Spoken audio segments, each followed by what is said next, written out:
Here are 3 random things that can help you increase your vertical. Maybe some of these things that you haven't thought of could be a difference maker in your progress. Who knows? Number 1, not jumping. How can not jumping help you jump higher? I'll explain that, but I want to say that Isaiah Rivera phrased it perfectly in one of his videos, so I'm just going to paraphrase that. Having discipline in training usually means willing yourself to go to the gym, even if you don't feel like it. Showing up, putting in max intensity even though you feel like shit. In terms of vertical training, showing up to jump or dunk isn't the problem, because a lot of people consider that to be fun, enjoyable. I know I do. Performing a lot of jumps, trying to get that first dunk, or trying to get your first windmill, it's fun and addicting. So having discipline with vertical training is forcing yourself not to jump, because a lot of the time when you jump too much, it leads to overuse injuries, like knee pain, and that had me out for like 7 months, so you don't want to go through that. It's forcing yourself not to perform those extra jumps at the end of your jump or dunk session. Even though you feel like you can make the dunk on the next attempt, or you're not satisfied with how the jump session went, if you notice that fatigue is starting to hit and your vertical is starting to dip during that session because of fatigue, then you should just cut it short. Don't take those extra jumps, because most of the time when you're feeling like that, you're not going to get that dunk. It's also forcing yourself not to have an extra jump session throughout the week, going to the court instead of going through your workout. It's also having discipline to not play basketball instead of workout, or to not play basketball instead of jump. Of course, if your main goal is to just jump higher. Having discipline to not participate in pickup.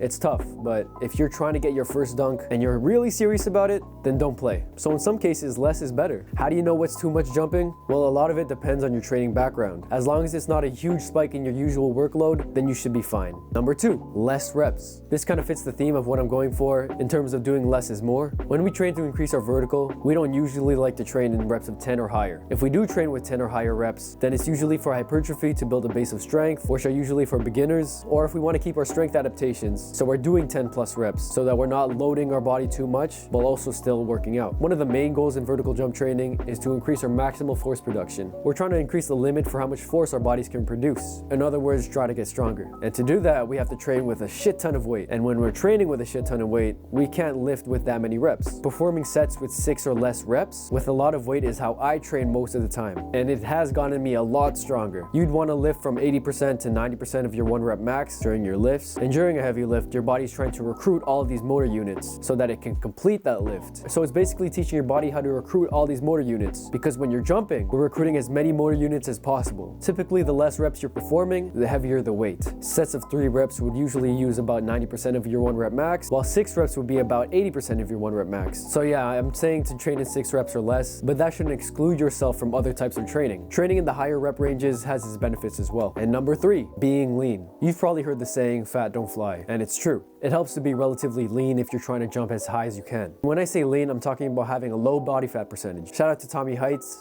He's on TikTok and Instagram. I love his content. He did a little experiment where he asked about 20 dunkers with elite verticals about their statistics, such as their max lifts, the amount of time they've been training, and their body fat percentage, just to get an idea of what makes up an elite vertical jump. And I'm kind of gassed up that he asked me for my statistics too.